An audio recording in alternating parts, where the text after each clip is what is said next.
Welcome to the SDR DiscoCall podcast, a podcast designed for brand new sales development reps in the world of software as a service.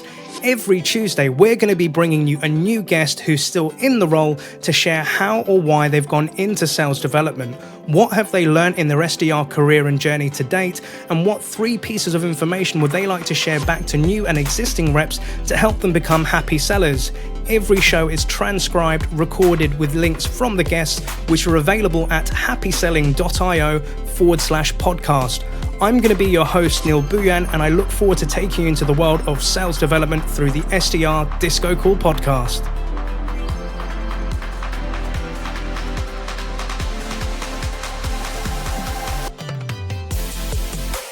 Hello, all you happy listeners. Now, this episode was recorded back in October 2020, where we met inbound SDR Courtney Christie from video prospecting experts Vidyard.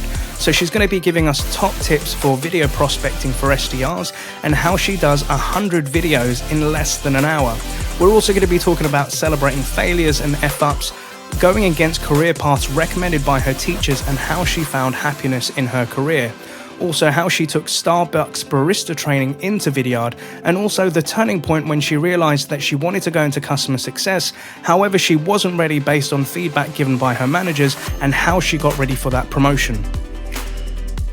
So with that in mind, let's begin. Hi there, listeners, and welcome to another episode of the SDR DiscoCall podcast. Today, I have a Canadian SDR on our show, a lovely lady by the name of Courtney Christie, and we recently met at an online event with SalesLoft where I got to learn a bit about Courtney's SDR journey, and I thought, you know what, we really need to get you onto the show. So, Courtney, welcome to the SDR DiscoCall podcast. How are you doing today, miss? I'm well, thank you. I'm so excited to be here. Thank you for having me. Thank you for joining. So, Courtney, for the listeners that can only hear you but can't see you, could you tell us, who are you, where are you from, and just a little bit about yourself, please?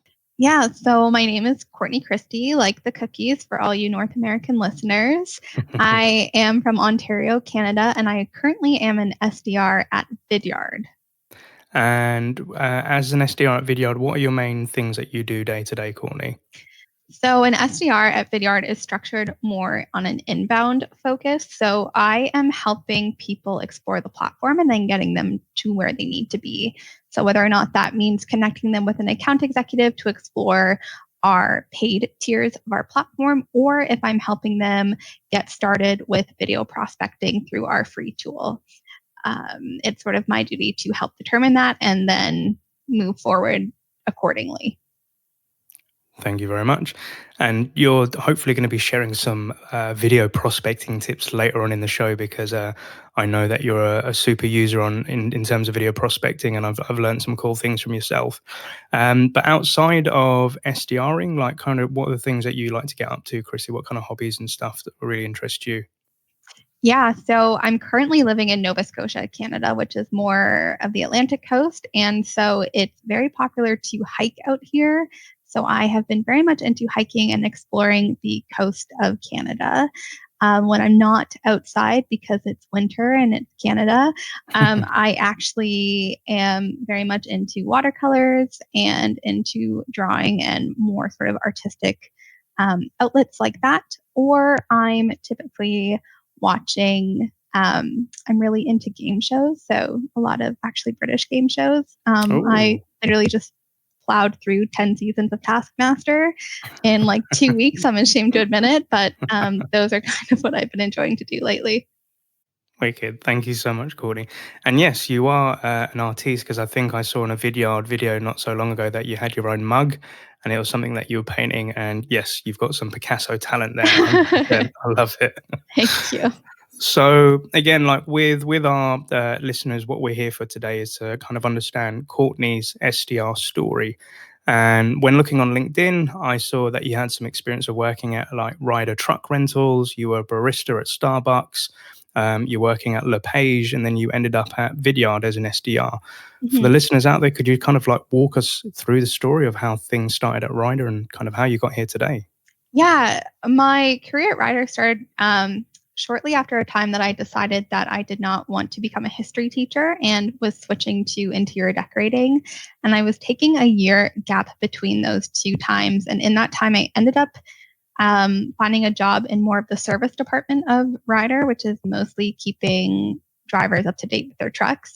And it just really wasn't a good fit for me. And luckily, a contract position opened up in their rental side of their business. And so it was my job to help people rent our trucks. And if anyone was more interested on an enterprise level, get them connected to account executives at Ryder. And it was really between Ryder and then leaving that role and going to school where I realized that I did like the customer facing aspect of jobs. And I had originally gone into interior decorating because I thought I wanted to be more creative and still be able to interact with people. And after completing that program, if you have done any sort of artistic career, you know that surprisingly, there's not a ton of jobs out there. And so I ended up continuing a job that I had gotten as a barista at Starbucks in college. And Starbucks is a really, really great place to work if you love to deal with people. And there's a little bit of sales in it where you have to often upsell certain items every single day or week or whatever it is. And realize that I kind of had a knack for that. And I think that's what started to turn the gears in my mind about, oh, sales, this is actually something that I could do. All my life, I had been told that I should either be a teacher or a nurse. No one had really said because of my people skills, I should go into something like sales or business. And it took me a bit later to realize that that was in fact what I wanted to do and where I think I would excel at. So I left Starbucks to go work as an administrator at a real estate brokerage, which was really, really fun, and I learned a lot, but there wasn't really much growth in that role. It's either become an agent or stay as an administrator. And it sort of led me to exploring different events in my town. And there was one particular event called F Up Nights. It's actually all over the world. There's different cities, so check your city for them. Obviously, they've gone virtual now, but it was something that started where people realized that there's so much celebration of success in our culture that when you're in a point of failure, it's really hard to look around and feel like people understand. And it's really hard to not feel alone when you're kind of at a point in your life where you just don't feel like you're being successful. So this organization started this night to bring successful entrepreneurs and not have them talk about the success of their current venture, but to actually talk about times that they have really effed up and failed, and to sort of celebrate that and to look at the growth in it. And my company Vidyard ended up hosting one, and Michael Litt, our CEO, ended up speaking at it. And obviously he talks a lot about the company and what they do. And I just felt so drawn to Vidyard after that. And I went on their website and saw that they were hiring for an SDR role. And I applied for it and I got the job, and it's pretty much been history since.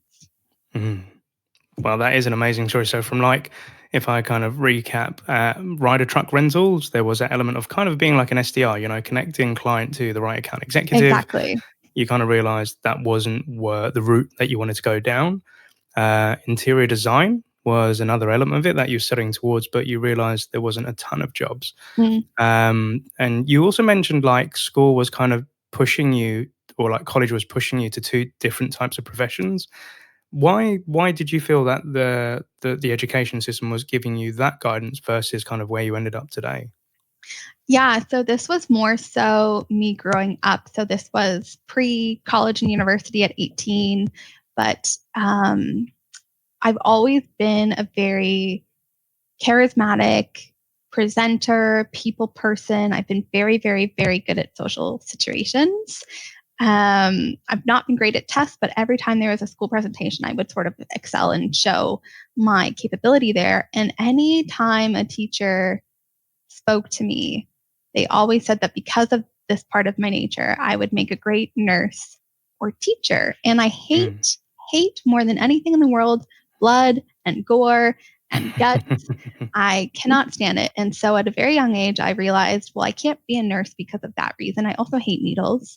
And so that means that the only possible route for me is teacher. And I come from a family where I was the first one to go to post-secondary, to university. And so to them, teacher fit as well, because again, I'm a people person, and I had just never really been told other options or taught other options. And I think I just sort of set my sights on teaching and tried to pursue that, and realized I'd be miserable, and it just really wasn't for me. And especially in Ontario, where I'm from in Canada, there's a teacher crisis where there's just so many people wanting to teach. And so much of our population is in Toronto, the sort of bigger city, and outside of Toronto. Because if you go more to the capital of Canada and Ontario, Ottawa, you have to speak French. I don't know if people know that Canada's a bilingual country.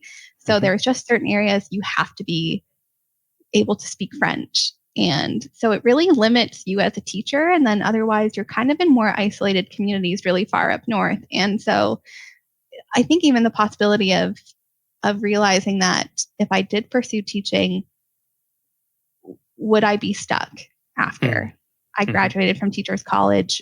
There's just a lot of strict regulations and journeys. So I just knew that it wasn't for me. I've always been very mindful of wanting to be successful to some capacity and to sort of have a good future for myself. And I just didn't see that possibility in teaching. So I think that shaped me a lot, which kind of deterred me from entering something like sales early on. And that's why I think it took a bit longer than I would have hoped, but at least we're here.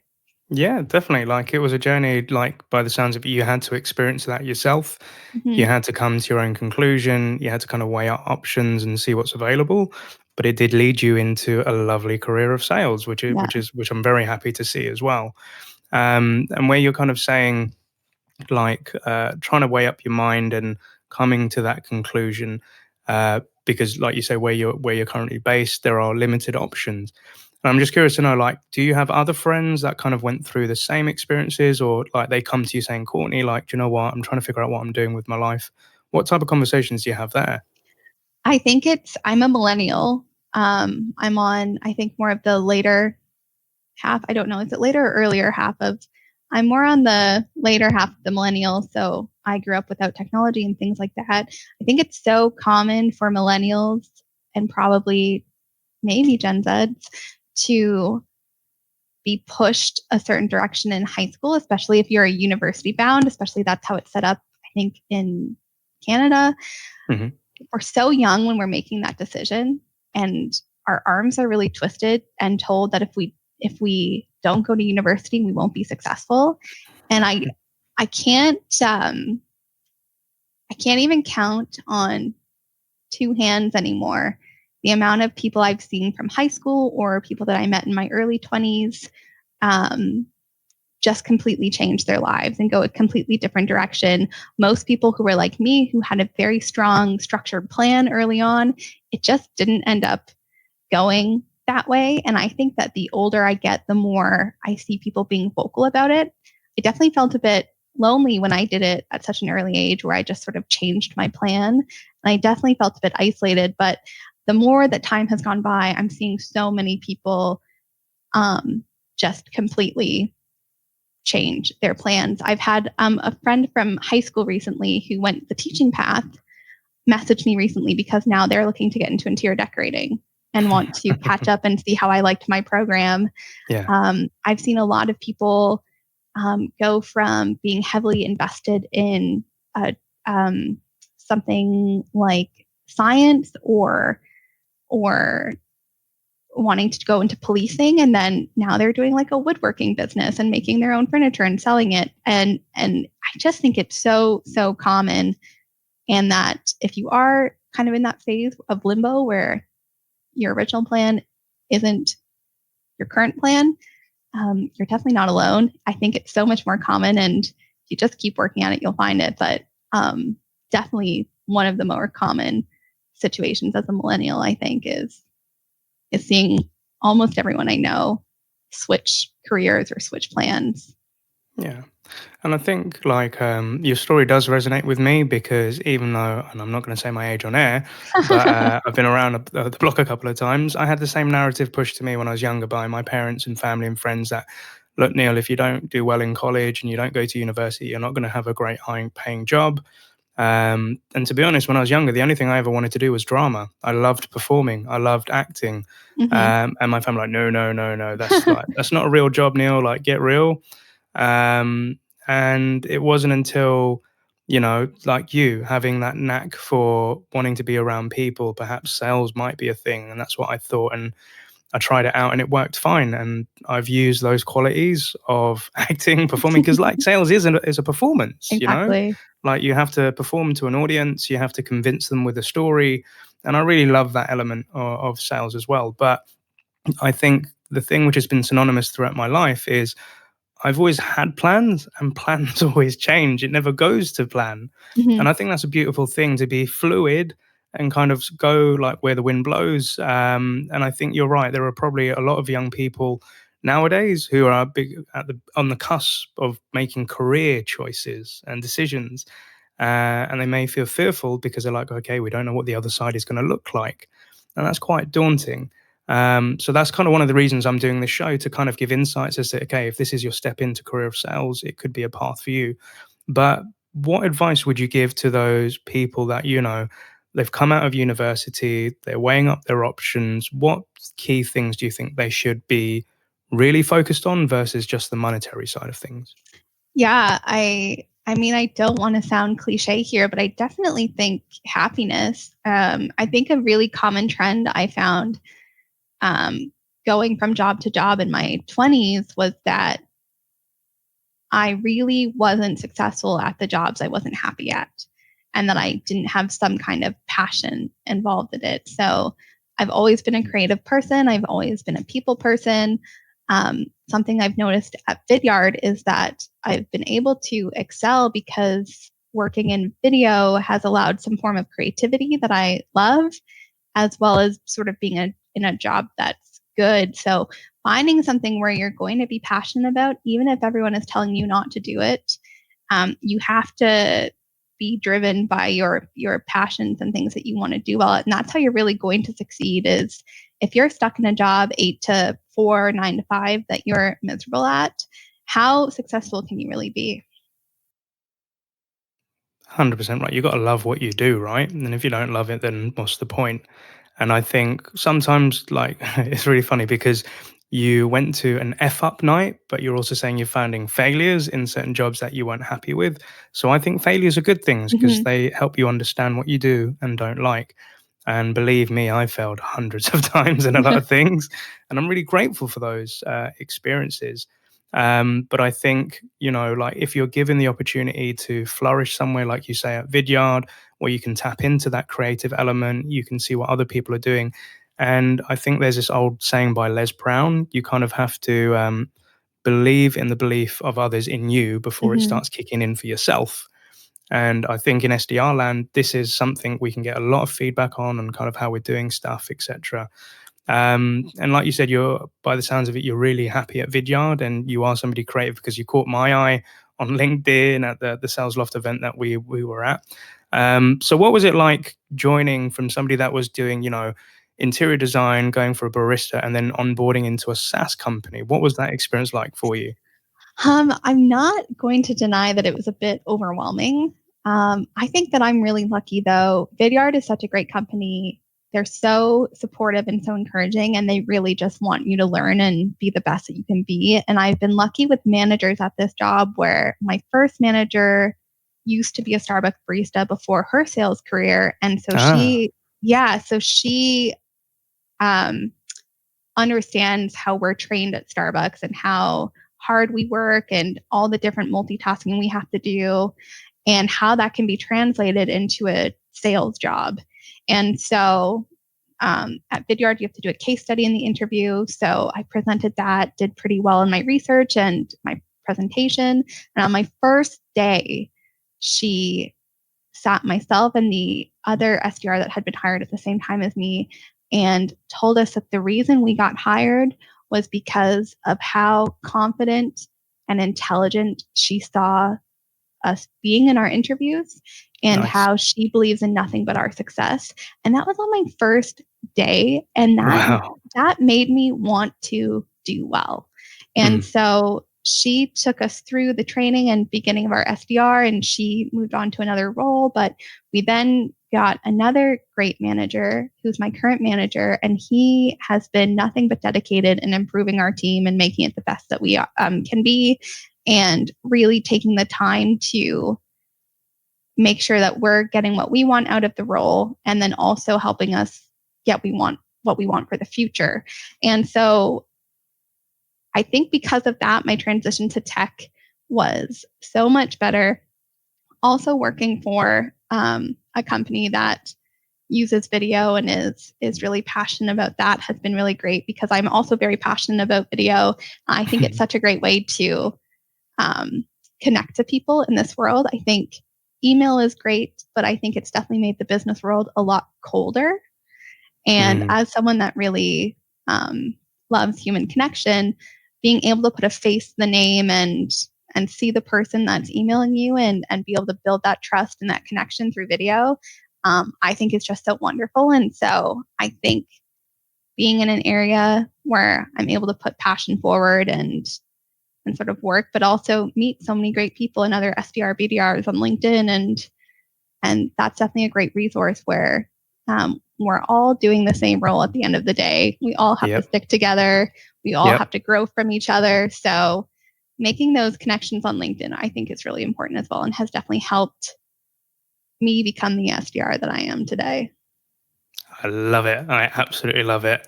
And you said some key pieces there. So obviously you had the SDR manager that was a former worker at Starbucks as well. So they kind of knew the world that you lived in. They gave you that belief and confidence that, hey, look, on day one, we're going to back you.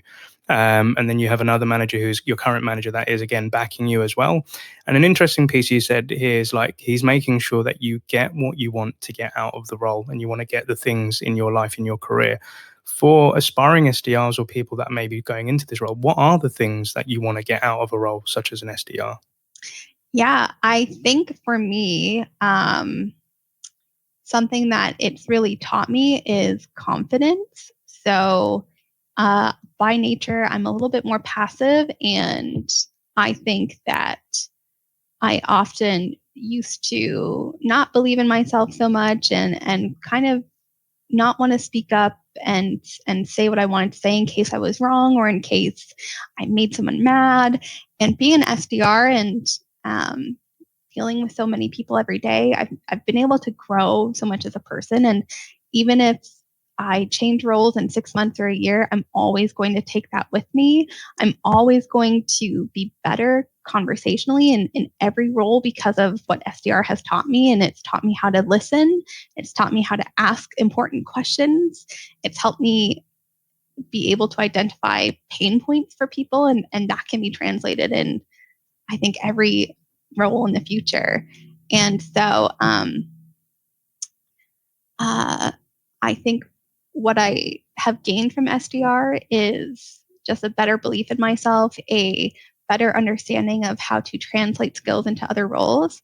And I'm still getting so much out of it too by just being faced with so many different situations every single day and being able to learn from them and talk to my manager about them and have one-on-ones and just everything like that. Oh, that's pretty cool, dude. And it sounds like you're highly self-aware of how this is impacting you as an individual, and I can 100% relate. I think starting out as an SDR, even outside of SDRing, like in life in general, I used to be a very shy person, and I found it very difficult to speak up or to voice my opinion, to your point, fearing offending people or saying the wrong thing. And I kind of realized later in life that by not saying anything, that's the wrong thing. And even if what you say isn't correct, at least people show that you're interested and that you have a vested interest in a discussion. And as companies, I've grown and grown and grown. I've become more passionate and outspoken about certain topics, especially around SDRs and how they're treated in certain companies. But yeah, I think there's a lot of skills that you said that you can transfer into other areas of your life, and it definitely builds your confidence. But was there like a turning point for you, Courtney, where you realized, damn, I believe in myself now, like after going through the ropes and stuff? Yeah, it's actually a lot more recent too. I think it's definitely been in the past 2 or 3 months. My goal is to be in customer success, and I interviewed for a role internally, and they ended up going external. So I'm not mad, just disappointed. I'm kidding. I respect the decision, but Yeah. In my interview feedback, I'd been told that I answered something that made me sound like I second guessed myself, and then made the hiring manager worry about my capability. And I was talking to my manager after, and he was like, "This is not the SDR I know. Like, you are so confident in what you're doing." And he's like, "You just have to own that you are good at this role, and that you are a great SDR, and that you're a great part of our team. And you need to sort of own that a lot more, so that it's reflected so much that other people can see it." And I think that was a good waking point for me. And so I ended up asking to tackle virtual events in a different way than we'd been doing them, since obviously conference season is missed. I love conferences. I really feel like I become a You've lost some different energy. I am definitely an overhyped version of myself at conferences, and I don't sleep for days, and I feel like I don't need to eat or drink, you know what I mean? Just that over amplified version of myself. And that's definitely been missed, I think, since everything went virtual. And so I've started to tackle virtual events a bit differently with the use of video, and have to sort of bring those elements of myself that I've been a little bit more hesitant to embrace and really bring them out in the virtual events. And I've been seeing a lot of success and been getting a lot of kudos for it, not to toot my own horn. As a Canadian, we're supposed to be a lot more polite about it, so I'm sorry. But I think just sort of embracing my confidence the past few months has really been a turning point for me. And I've been seeing a lot of success from it as well. So I think it's that sort of doubled confidence of I'm embracing my success, and I'm seeing success because I'm embracing my success. I love it. And it's interesting, like you say, you're wanting to move on to customer success, which I think is a great path. I've been there, and I absolutely loved being like a customer success manager. Because a lot of SDRs that I speak to, primarily they want to get into an SDR role. They then want to go into sales. What is it about customer success that piqued your interest, Courtney? Why that path for you? I think it does stem back to my days as a Starbucks barista. It really was a really influential job, which I know probably sounds funny to some people, but at Starbucks, we're really trained to put the customer first. Customer facing is the most important thing to Starbucks. And so you're trained to basically make your store feel like somebody's second home. And so one of my favorite parts about Starbucks was having regular customers, making them feel like they can feel at home at the store, and seeing them every single day. When I left my role at Starbucks, I stayed in contact with about 20 to 25 of my regular customers. We email at holidays, we keep in touch. And that's one of my favorite parts, is not just having a role where you connect with someone, say hi, maybe have some good banter, and you're like, I feel like we could be friends forever. I don't know about you. But then as an SDR, you're really just passing them along, and it's goodbye. Probably will never see you again. Miss you when you're gone. And so I love that customer success is more relationship retainment, and making sure that you are making the customer feel like the product is a second home to them. And so that's sort of what I'm passionate about and really want to get into. And I think it's a good mixture of sales and that customer attainment. And so that's really what inspired me to get into it. I know that there's a lot more to customer success, but that's really my main drive to get into that role. No, I think you've got the right mindset of it being customer centric, making them fans, making them feel welcome that they're using the best solution. I think when I was considering moving into customer success, I had a VP of sales who said, Neil, your problem is that you can't let go of the customers. You're too nice to them and you don't let go of them. Then he said, have you ever thought about a role in customer success? And I was like, dude, that's like for farmers. I'm a hunter. That's not me. Then he said, well, Neil, in sales, you have to convince them to buy. And in customer success, you have to convince them to stay and Mhm. spend more. So kind of going back to your barista days of like, well, you're serving them, but you're also having to upsell them as well. There is that element, but 100%, it's a case of really looking after the customer, understanding their business, what do they need help with, and if I have a product expert like you on the other side, I think you'll be a great customer success manager or coach. It's definitely a path I recommend to a lot of people. So hopefully, maybe in the coming months, have you back on as a guest in your new role. But what, like obviously, like with your manager, they gave a couple of pointers, kind of things that you need to kind of spruce up on. What do you think are the action points for Courtney Christie to get her ready for when that opportunity comes again? What do you think you have to do?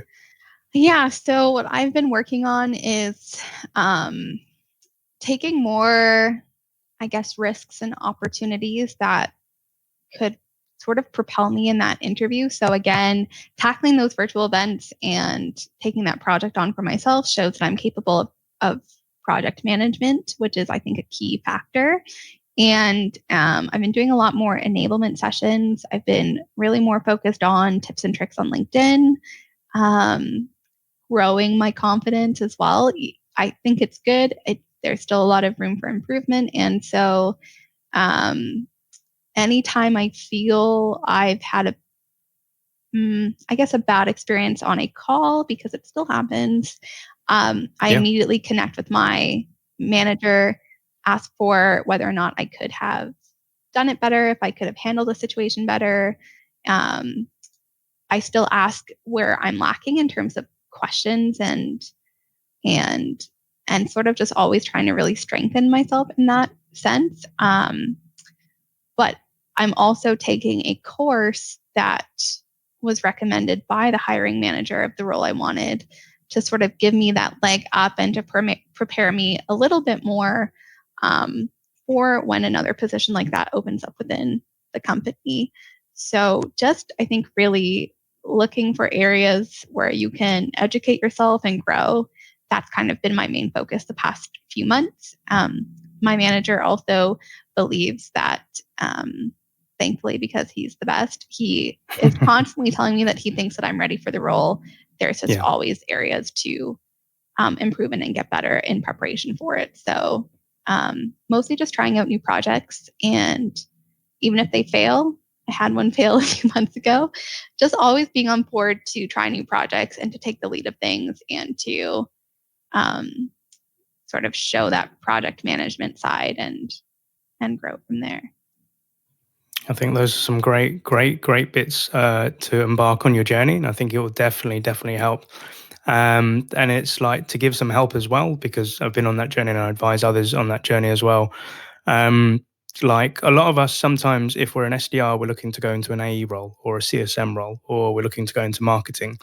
We're always thinking in the mind of now, of how we currently work, to then try and translate that into the role that we're going into. And a really cool technique that I used to use when I used to move from role to role was I used to go get the job spec of that role that I wanted to go for. And I'd look at the responsibilities and kind of the day-to-day operations I needed to do. And I asked myself the question, of all these things, what can I do? And I kind of asked myself, why do I think I can do that? So if it's relationship building, well, I know I'm great on the phone. I know I'm great on a Zoom.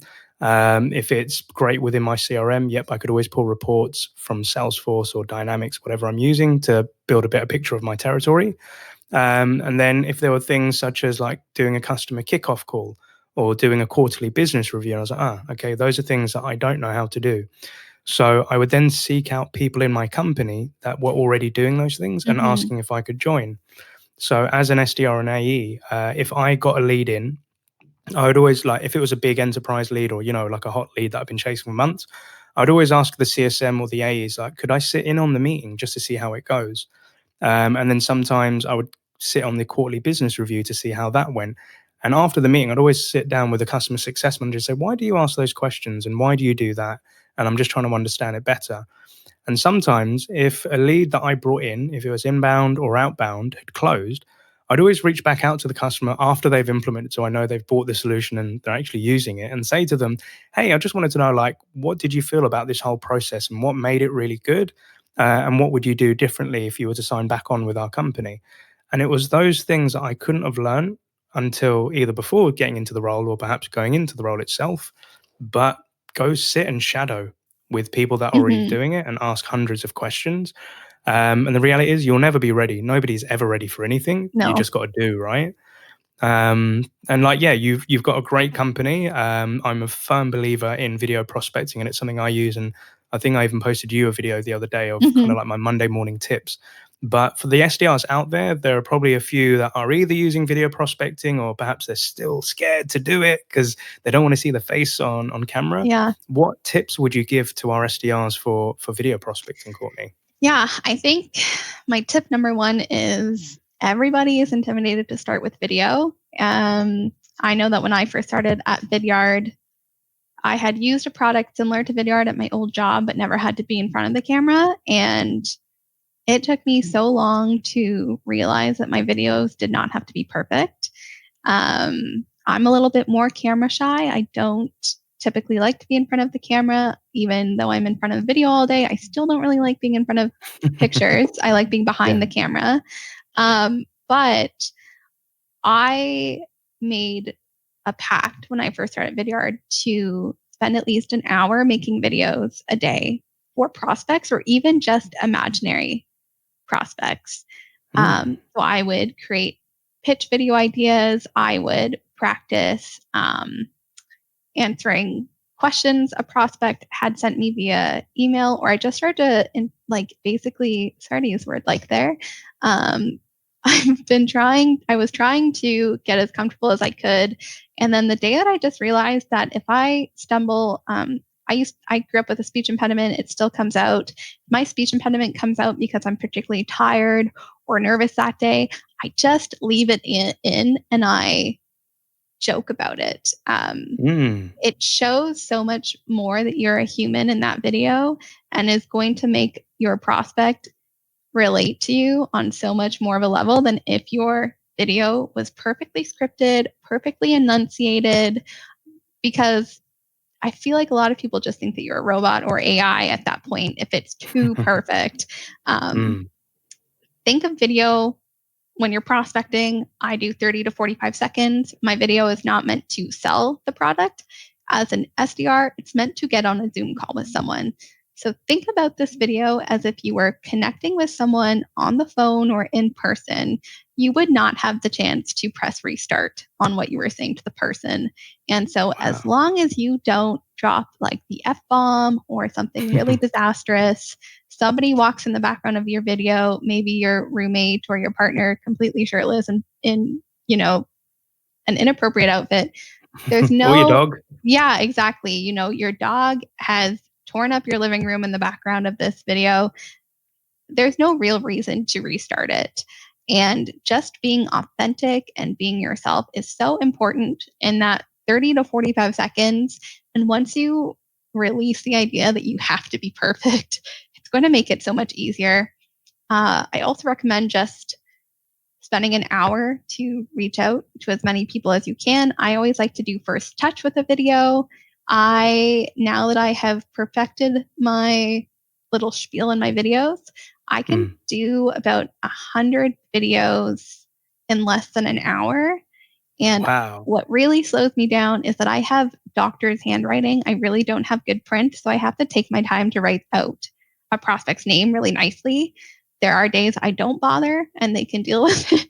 But I think that's really what slows me down is having to write the names really neatly. So if you have good handwriting, you already have that advantage, but it's definitely possible to do those videos in under an hour. I get a lot of SDR BDRs telling me that they reach out to too many people in the day to use video, but if I can do it, you can definitely do it. You just really have to set some time in your calendar to make all those videos and then send them out. I love it. Those are some golden video nuggets there, like picking up on the first one where you've made a pact with yourself that you're going to kind of commit to doing this, recording videos, sending them out, but also making like imaginary videos to questions, rebuttals, things that you're hearing from people to get comfortable with it, setting that hour block in your diary to do it. And obviously, the videos don't have to be perfect. The amount of times that I've kind of clicked restart on Vidyard because I'm, nah, that doesn't sound great. Nah, I'm looking kind of weird. But I agree with you. You've got to keep it real Mhm. to show the real side of you. Because again, I think if it is scripted and polished, then it looks like a sales pitch, Yeah. which we don't really want it to be. To your point, you want to hop on a Zoom, you want to initiate a dialogue and a conversation. And wow, you can get 100 videos done in an hour, dude. Like it takes me over an hour just to get that one perfect video. So I got to take a leaf from your book there. And yeah, maybe with the handwriting bit, that's great practice to get used to those names and writing out. Like Yeah. you must know so many names, and that was a thing that really, well, it kind of freaked me out almost. Like when we connected on the Sales Loft event, I literally, I think I hovered over your profile in the virtual event, and within a couple of minutes, like I had a video with my name, and I was like, "Did you really just do that? How did you do that?" And it really wowed me, and I was like, "Yeah, I want to jump on and have a discussion with you." And here we are today. So great tips. So SDRs, if you're listening out there, definitely Courtney is the person to get in touch with. I'd love to see more videos coming out from yourself as well. And you've just given us some like 3 great tips, well, more than 3 great tips there. Yeah. But for any tips that you would give to a younger version of yourself, who's just about to embark on this journey as an SDR, what would you like to say to them? Yeah. I think I just yelled that. I'm so sorry. I think my first tip would be to not worry about anyone else and where they're at. So I think I started off a bit insecure that I didn't have a business degree, or that maybe I was lacking a bit more in the education department that's more centered around sales. And then quickly realized that as long as I put the time and work into learning it, it wouldn't matter to anyone. And that's definitely proved that for itself, is that nobody really cares that I come from an interior decorating background or a Russian history background. All that matters is that they see me every day working to improve myself, and I take in what my manager is telling me to work on and I apply it as soon as they tell me what needs to be worked on. I think number 2 is to not be afraid of the phones. It's definitely something I still, on certain days, am not as eager to cold call or to annoy people. And I think something to remember is that even if you annoy this person, you are never probably going to encounter them in your real everyday life, because Yeah. you're in Nova Scotia, Canada, and this person is in like the Isle of Man. And the chances Yeah. of you being in the Isle of Man and running into this person and them even remembering you is so unlikely. Mhm. And number 3, I think, echoing something that you said earlier, where I think we typically look at the now and then look at the future and really focus on that future part. I think taking it day by day is so important, and to just make sure that you're not burning yourself out, you're not unhappy, you're still loving what you do every single day, and you're getting everything you want out of that day every day. And I think you'll just become such a stronger and more confident person doing that. I think if you could record a 30-second video of that and post it on Vidyard and put it out to the LinkedIn network, I think you could definitely inspire a lot of people, Courtney. So thank you so much for sharing Yeah. that. And as we're coming towards the end of the show now, I just wanted to know, are there any shout outs, any like high fives that you want to give out to your network today? Yeah, I think I have to high five the person I've been thanking a lot in this podcast, which is my manager, David Nobrega. I also have a very wonderful SDR team at Vidyard that built each other up. So that's Emma Roy, Jordan Vega, Jillian Wyatt, Katie Bentz, my original 2 managers that believed in me at Vidyard, which is Caitlin Chidley and Ellen Stafford, and just so many other amazing people, my family, my friends, but really focusing on Vidyard. When I say that I work for the best company, it's such a community, and every single person I work with feels like my friend and is my friend realistically.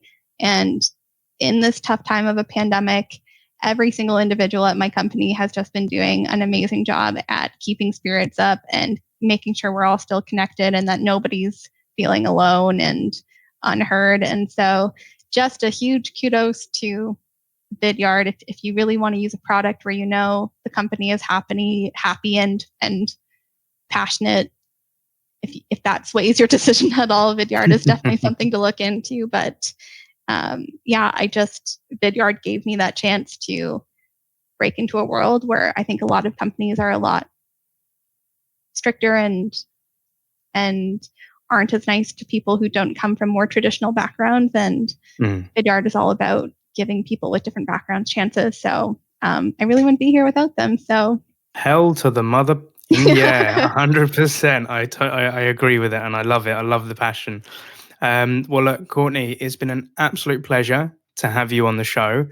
Definitely would love to have you back on in the future as well, and perhaps there'll be an update with the crew. I'm really going to be watching closely how that goes. And again, if you need any tips, reach out. I'm happy to help on there, or if anybody else is listening in, to give some tips to Courtney. And it's a question that I love to ask guests as well, because we're all connected socially nowadays. So some of my network are on Twitter, Instagram, Facebook, LinkedIn, etc. What's the best way if somebody wants to ask you a question to get in touch with you, Courtney? Yeah, I kind of keep myself disconnected from most social medias, but I am on LinkedIn. So you can find me on LinkedIn at Courtney Christie, Vidyard, obviously. That's probably the best way to get a hold of me. I don't have Twitter. I don't have Instagram. So LinkedIn is the best way to go. Okay, that's cool. And if I was an SDR and I wanted to ask Courtney a video prospecting question and it's the first touch, would you prefer text or video? I think you're always going to get kudos for using video. I will also quickly throw out there that if you're applying to a company that uses video for prospecting, always send a video for first touch. It will get you a leg up. So whether you're applying to Vidyard or one of our competitors, always attach a video from their free product. You will automatically get that leg up. But I think if you're still not comfortable with video, we can work on that together. Feel free to shoot me it via text, but it'd be awesome to meet you and put a face to the name. So I always love receiving videos, but I'm so open to your comfort level.